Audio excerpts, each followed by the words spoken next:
لبیک لبیک لبیک یا رسول اللہ لبیک لبیک لبیک یا رسول اللہ لبیک لبیک لبیک یا رسول اللہ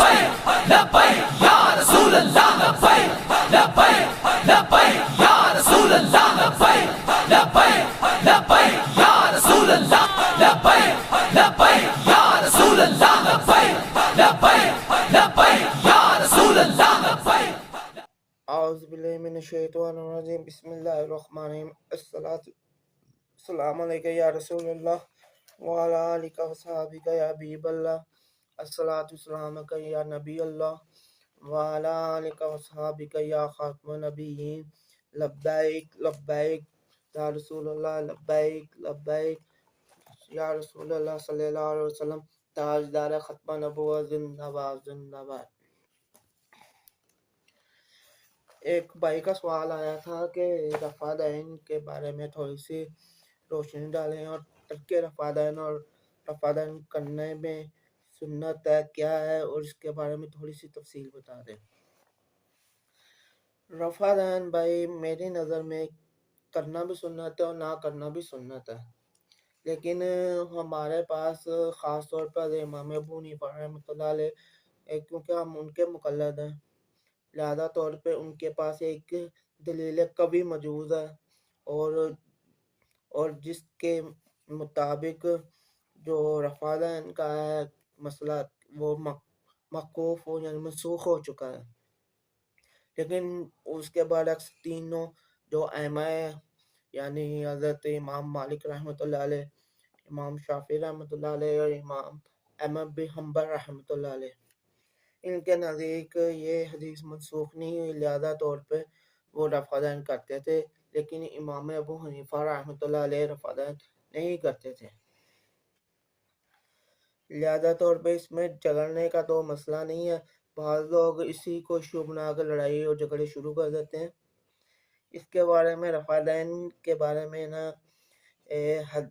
حدیثیں موجود ہیں کہ رفع دین کے لیے نماز رکن یعنی سنت ہونے کے بارے میں علماء کی مختلف رائے موجود ہیں، جس کے اندر حضرت امام ابو حنیفہ رحمۃ اللہ علیہ سنت نہیں بلکہ منسوخہ ہے، حکم منسوخہ میں آتا ہے، جیسے کہ ائمہ کرام رفع دین کو سنت قرار دیتے ہیں اور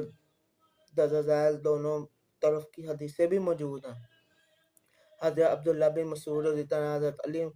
رضی اللہ عنہ سے ترک رفع دین کی حدیثیں مروی ہیں اور حضرت عبداللہ بن عباس، حضرت عبداللہ بن عمر سے رفع دین کی حدیثیں مروی ہیں، جبکہ دونوں طرف کی حدیثیں مروی ہیں، اس لیے اس معاملے میں اولین اور غیر اولین کا اختلاف ہوتا ہے، جس میں جھگڑنے کی کوئی صورت بھی جائز نہیں. جیسے کہ عمل کرتا ہے تو درست ہے اور نہیں کرتا تو پھر بھی درست ہے. حضرت اس کے حوالے سے ایک حدیث موجود ہے، حدیث ہے تھوڑی سی میں اس میں نا تھوڑی سی وضاحت کر دوں اور حدیثیں ایک دو پیش کرتا ہوں، انشاءاللہ کوشش کروں گا کہ آپ کو سمجھ آئے. رفع دین کیا مسئلہ اور یہ کچھ لوگ کیوں اٹھاتے ہیں اور باقیوں کی نماز باطل کرا دیتے ہیں، لیکن اس کے برعکس ائمہ اربعہ کے درمیان اس طرح کا کبھی مسئلہ پیش نہیں. اختلاف ضرور ہوا ہے ان کے نزدیک، کوئی اولا ہے، کوئی ادنا ہے، کوئی ہائی لیول کی حدیث ہے، کوئی لو کی ہے، لیکن اس حوالے سے انہوں نے کبھی بھی علمی اختلاف ضرور کیا ہے، لیکن ان کے اندر اس کو لے کر کبھی جھگڑا نہیں ہوا. حضرت نافع رحمت فرماتے ہیں کہ حضرت عبداللہ بن عمر رضی اللہ عنہ جب نماز شروع کرتے تکبیر کہتے اور اپنے دونوں ہاتھ اٹھاتے اور جب رکوع میں جاتے تو دونوں ہاتھ اٹھاتے، سمیع اللہ لمن حمیدہ کہتے تو دونوں ہاتھ اٹھاتے، اور جب دونوں رکعتوں پڑھ کر کھڑے ہوتے تب بھی دونوں ہاتھ اٹھاتے. عبداللہ بن عمر رضی اللہ عنہ سے اس حدیث کو رسول اللہ صلی اللہ علیہ وسلم تک پہنچتے ہوئے نقل کرتے تھے، یعنی وہ کہتے تھے کہ رسول اللہ صلی اللہ علیہ وسلم نے بھی اسی طرح کیا، اور صحیح بخاری کی حدیث ہے. اور ایک حدیث ہے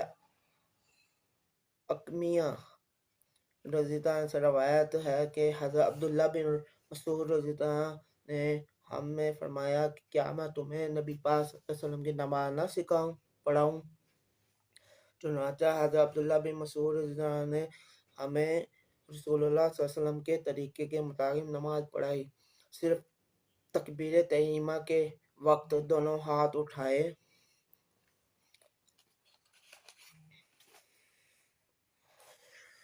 اور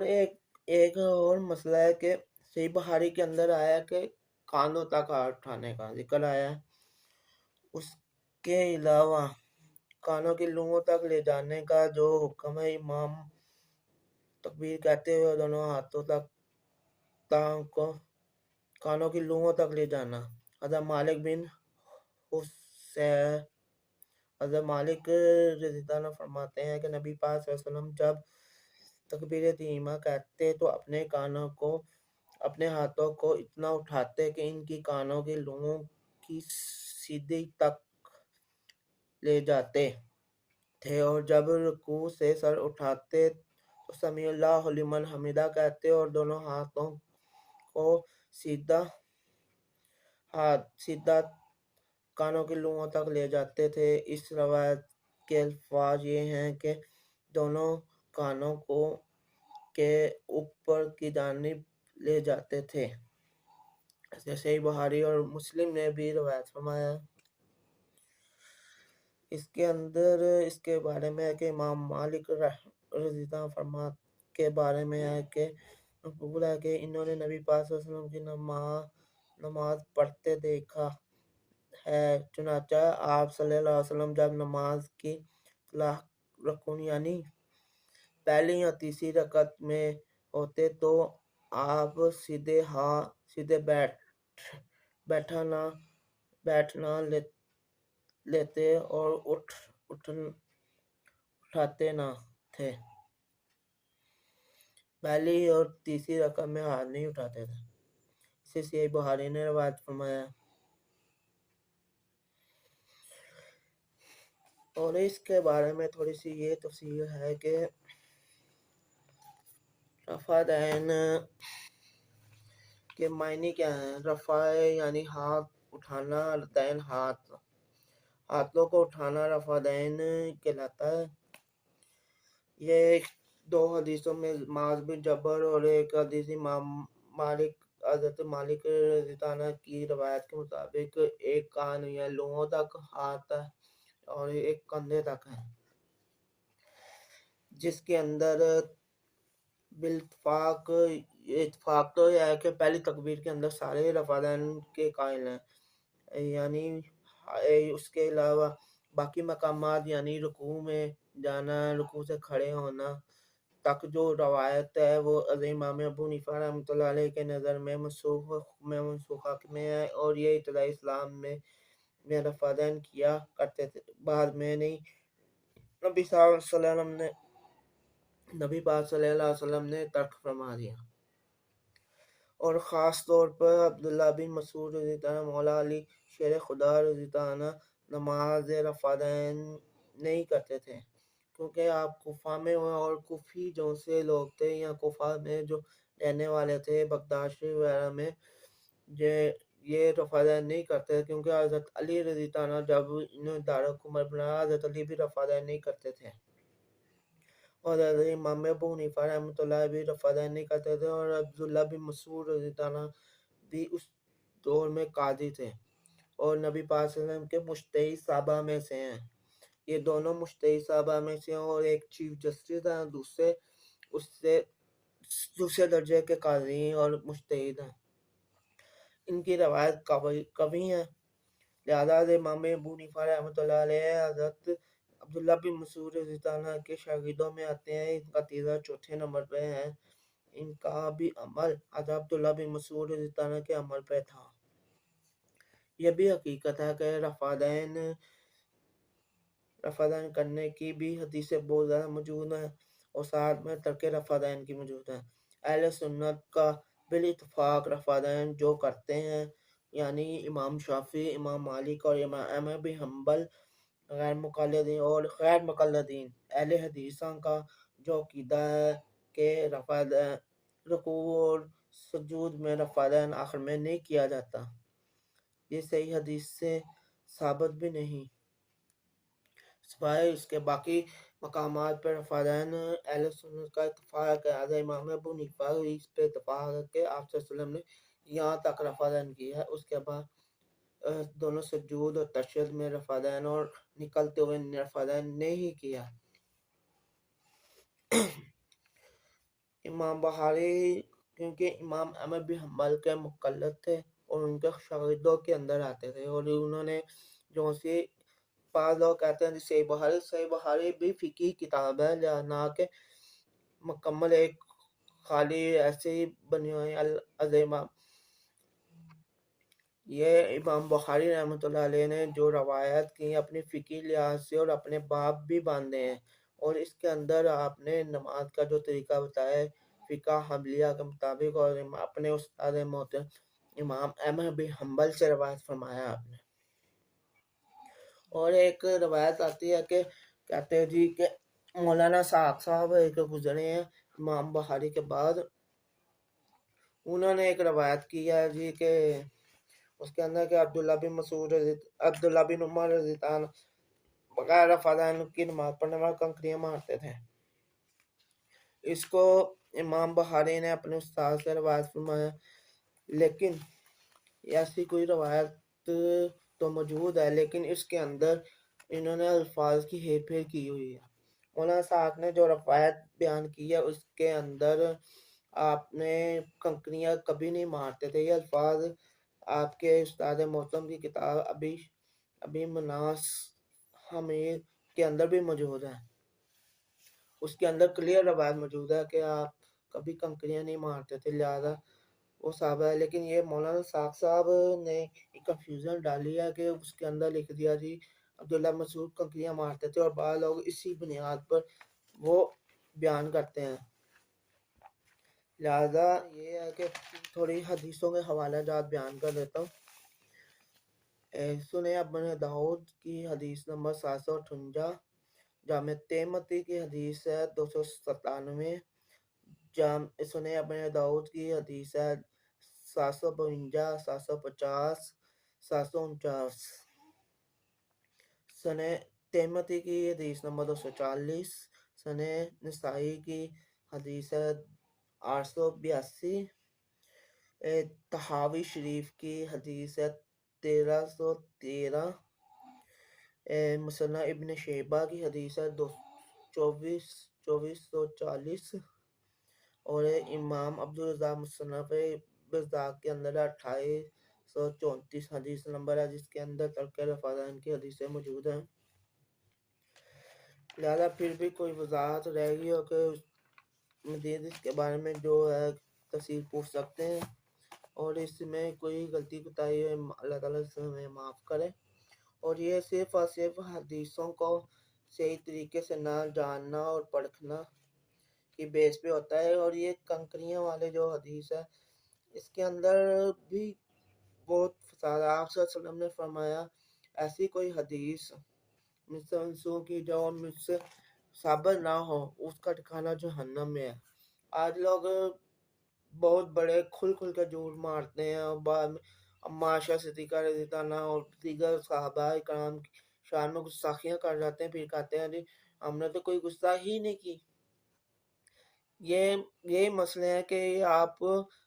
علم حدیث ہوتا نہیں، آپ حدیثیں بیان کرنا شروع کر دیتے ہیں اور اپنے من پسند طریقوں سے وہ ثابت کرنا شروع کر دیتے ہیں۔ لہذا اس چیز سے اجتناب کرنا چاہیے،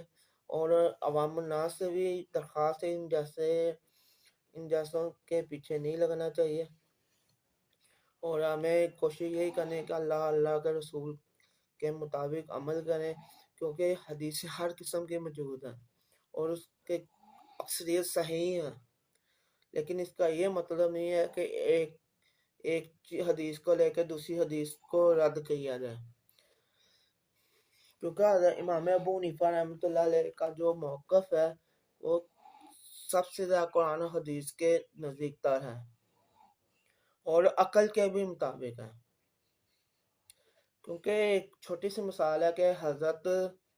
نبی پاک صحیح بخاری کے اندر بھی حدیث موجود ہے کہ نبی پاک صلی اللہ علیہ وسلم نہ کھڑے ہو کے پیشاب کیا. تو اگر شرعی عذر لکھا ہوا ہے لیکن اس نے بیان کرنے والے نے یہ نہیں بتایا کہ شرعی عذر سے کیا نہیں کیا، لہذا انہوں نے بیان کر کے کہہ دیا تھی سنت ہے. یہ حدیثیں جب امام شافعی یا دوسروں کے پاس پہنچی انہوں نے کہا جی کہ سنت ہے، کر سکتے ہیں. لیکن جب حضرت امام ابو حنیفہ رحمۃ اللہ علیہ کے پاس پہنچی تو انہوں نے کہا جی یہ کیسے ہو سکتا، کیونکہ آپ معاشرہ صدیقہ سے روایت موجود ہے کہ آپ نے فرمایا جو کوئی شخص تم سے یہ کہے کہ نبی پاک صلی اللہ علیہ وسلم نے کھڑے ہو کے پیشاب کیا وہ کذاب ہے، لہذا اس سے بچنا چاہیے. لہذا امام ابو حنیفہ نے اس پہ ریسرچ کی، اس کو تلاش کیا اور اس کو عقلی منطق تک پہنچے تو پتہ لگا کہ اس ٹائم اس کو روایت کرنے والے حضرت حذیفہ رضی اللہ عنہ ہیں. انہوں نے روایت فرمایا اور اس ٹائم نبی پاک صلی اللہ علیہ وسلم کے گھٹنے مبارک میں زیادہ تکلیف تھی، لہذا آپ کو نبی پاک صلی اللہ علیہ وسلم نے کہا جہاں کوڑا وغیرہ وہاں پر مجھے لے جاؤ. وہاں پر لے کے گئے تو آپ نے ایک بلند مقام پہ کھڑا کر دیا کیونکہ آپ بیٹھ نہیں سکتے، کیونکہ آپ کے گھٹنے میں شدید تکلیف تھی. لہذا طور پر انہوں نے اس ٹائم کھڑے ہو کر اس گھٹنے کے ڈیر پر پیشاب کیا. لہذا یہ شرعی طور پہ تھا، شرعی عذر آ جائے اس صورت میں اسلام اپنے ہر چیز چھوڑ دیتا ہے. لہذا طور پہ یہ کہہ دینا نعوذ باللہ معاذ اللہ یہ سنت تھا، سنت تو نہیں ہے. لہذا یہ شرعی عذر کے طور پہ، یعنی کوئی مسئلہ ایسا آ جاتا ہے کمر میں تکلیف ہے یا کوئی میڈیکل ایشو بن جاتا ہے اس صورت میں، یا کوئی جگہ ایسی ہے اس صورت کے اندر آپ کر سکتے ہیں، اس کے علاوہ نہیں کر سکتے. یہ سنت نہیں ہے. سنت یہی ہے کہ آپ صلی اللہ علیہ وسلم بیٹھ کے پیشاب کرتے رہو اور پوری امت کو بھی یہی چاہیے کہ بیٹھ کے پیشاب کریں. اور ایک سوشل میڈیا پر اور ٹی وی پر ایک اہل تشیع حضرات کا کہ ایک علامہ صاحب ہیں، ان کو بھی میں نے بہت زیادہ سنا ہے، بہت اچھے بھی بیان کرتے ہیں صاحب کو. لیکن پچھلے دنوں میں نا تھوڑی سی تفریق کی بات کی تھی تو اس کے حوالے سے یہ ہے کہ تھوڑا سا علماء اہل تشیع اور خاص طور پہ ان کو بھی یہ سوچنا چاہیے کہ اس سے اتحاد امت خراب ہوتا ہے، کیونکہ واحد کتاب قرآن مجید فرقان حمید ہے جس پہ پوری امت کا اجماع ہے. لہذا ہمیں اس پہ اتحاد کرنی چاہیے کیونکہ قرآن کے اندر خود اللہ تعالیٰ نے فرمایا ہے اس میں کوئی شک نہیں اور اس کو ہم ہی نازل کرنے والے اور اس کی حفاظت بھی ہم ہی کریں گے. لہذا قرآن پاک اور دوسری چیز جو لوگ اپنی کتابوں کے اندر تعریفات کر چکے ہیں، ملاوٹیں کر چکے ہیں، انہی سے آپ تصدیق کی بات کر رہے ہیں. آج ہمارا یہ وقت آ رہا ہے کہ ہم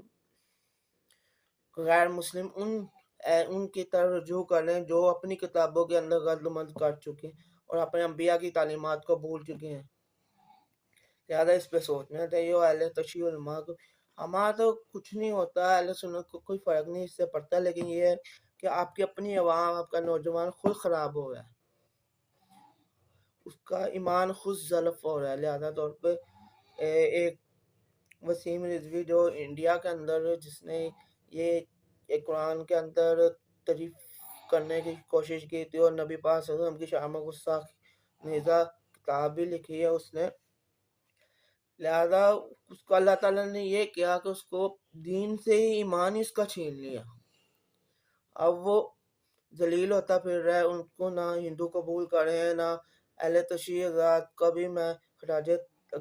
تحسین پیش کرتا ہوں کہ انہوں نے اتنی جرات کی اور اس کو نکالا اور خارج اہل تشیعوں سے خارج قرار دے دیا اور اسے کافر قرار دے دیا. تو میں اس حوالے سے یہی کہوں گا کہ تھوڑا سا ہمیں نا اس چیز کے اوپر غور کرنا چاہیے. لہذا طور پہ اس کے اندر ہمیں اتحاد کے اندر جانا چاہیے اور واحد کتاب قرآن مجید فرقان حمید ہے اور اہل بیت کی ذات ہے اور صحابہ اکرام کی ذات ہے جس پہ ہمارا اجماع ہے. لہذا اس جو اجماع کے اندر ہے اس کوشش کرنی چاہیے گڑبڑ نہ ہو. اور آپ سے میں اجازت لوں گا. آپ کو یہی درخواست ہے کہ میں بار بار یہی درخواست کرتا ہوں کہ میرے چینل کو سبسکرائب کریں اور پسند آنے کی صورت میں لائک کریں اور شیئر کریں، کمنٹس کریں، اور کسی قسم کی غلطی ہوتی ہے مجھے بتائیں کہ آپ کی غلطی یہ ہے، تو انشاءاللہ اس کو دور کرنے کی کوشش کی جائے گی۔